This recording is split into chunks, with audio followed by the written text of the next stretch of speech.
Amy with Life Redesigned, where we grow through what we go through. Today, I wanted to drop in to just talk about 5 simple ways to manage your employees.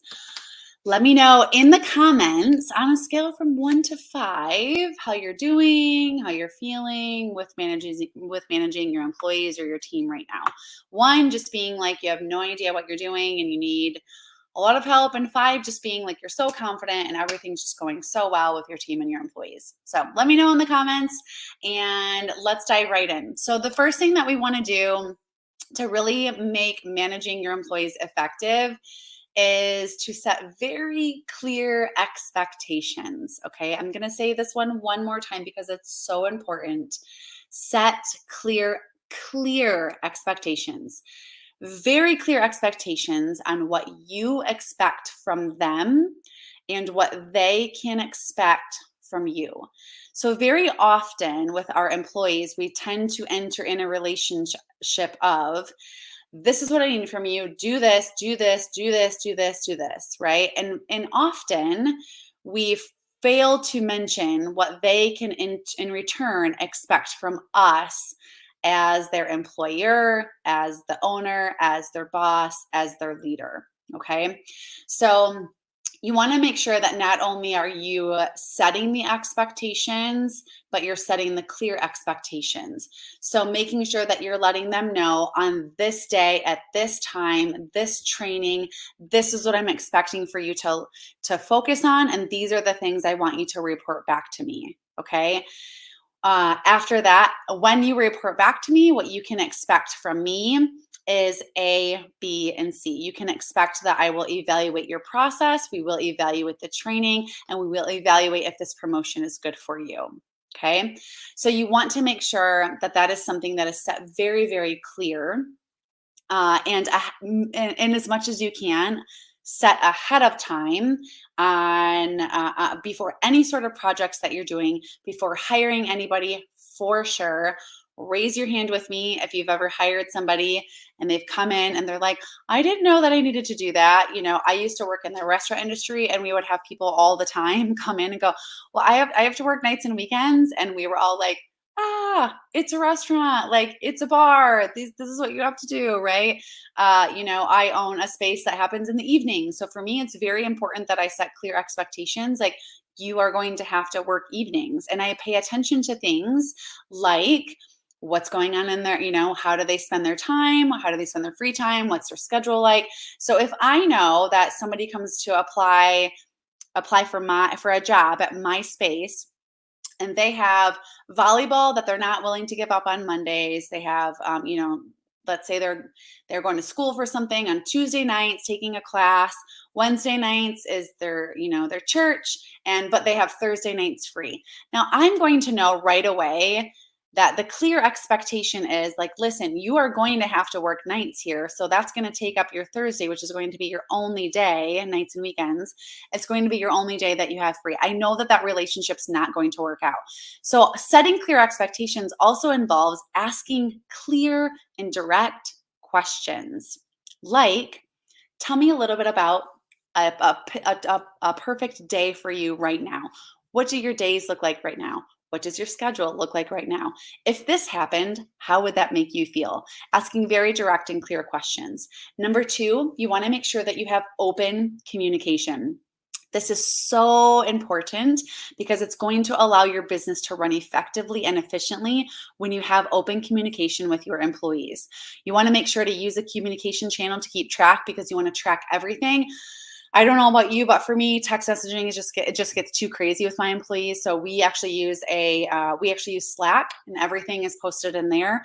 And they have little like hashtags that you can use, you know, that have like subject lines. So there's only certain people that follow certain hashtags. So you're not getting bombarded with all these messages. We have like an attention group of there. So something's really important. We know that when somebody posts in there, you know, we've all got to really like focus and get in there and make sure that we read it because it's important. So a communication channel is great because, again, you just want to make sure that you have clear communication and open communication with everybody. If you do set open communication, so for me, I have an open door policy with all of my staff. They can come to me and at any time about anything, personally, professionally, work related, personally related. But I set very clear expectations to say, so much so that it's actually in my handbook, to say, I may not be able to meet with you at that time, but I will schedule a time to meet with you. I have to make sure that I have my time boundaries in place due to like homeschooling and sports and, nap time and all these different things. So I have to make sure that I'm not just like always being by my phone every single second and like readily available all the time. I just can't do that. I have to make sure that I have, time over here. I time block for this, and then I time block for that, and then I time block for that. So I do set certain office hours for that, of when people are able, when we're able to have those conversations and have that open communication.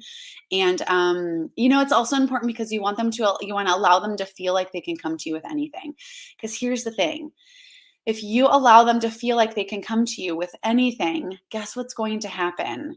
They are going to come to you with anything. And what I mean by that is when you're on vacation and they are taking over for you and they're leading the team for you, they're going to come to you with something that that might be a red flag for them, or something that they're nervous about that's going on, within the system.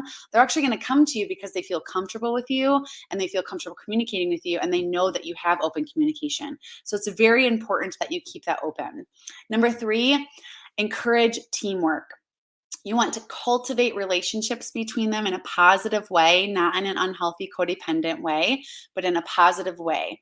I would suggest meeting with your team at least quarterly. We do quarterly meetings. One of those meetings is actually our Christmas party / just hang out, and we try really hard to not talk about work.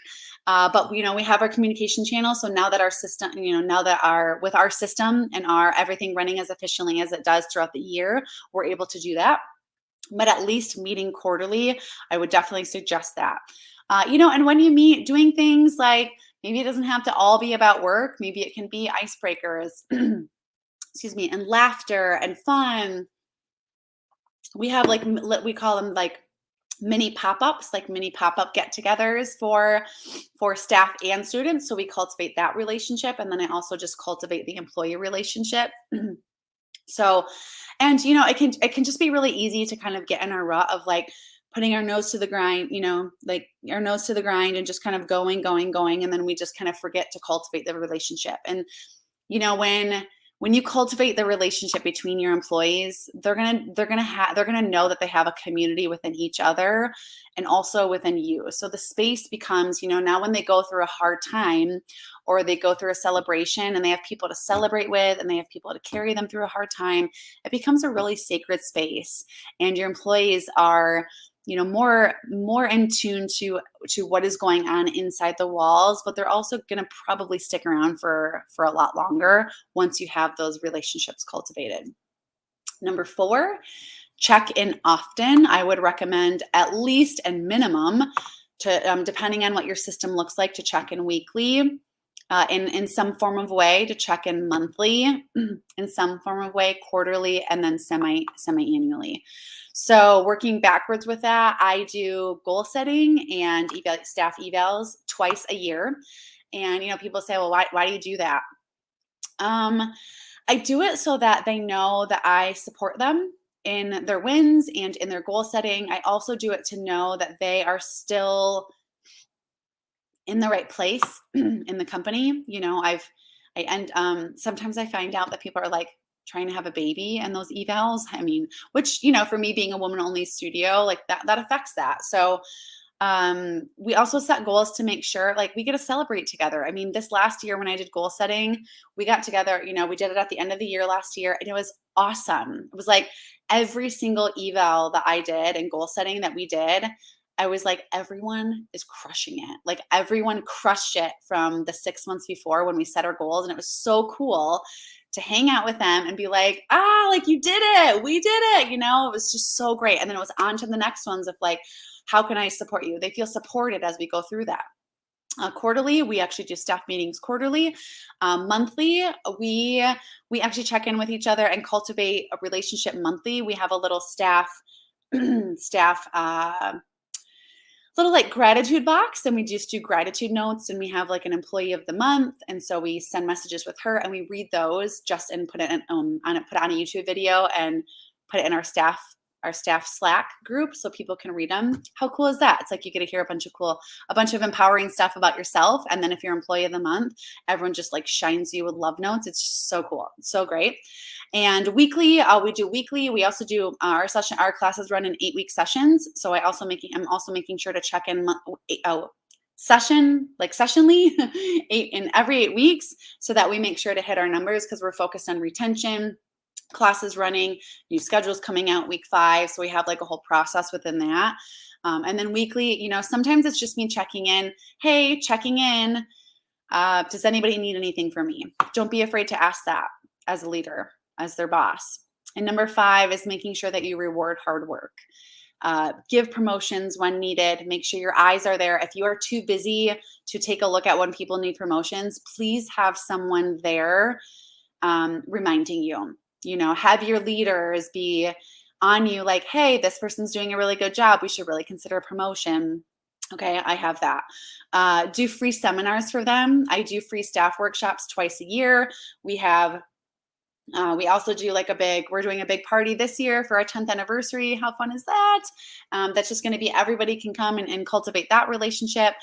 Gift cards for March Madness. I do a ton of giveaway stuff. I do, we have promotions. We're definitely there for when things happen with their family, whether that's a loss in their family or a celebration of, new birth in their family. So new jobs, things like that. So we celebrate all of that stuff and we cultivate all of that love and community. And then it becomes a real sense of belonging and a real home for them to be at.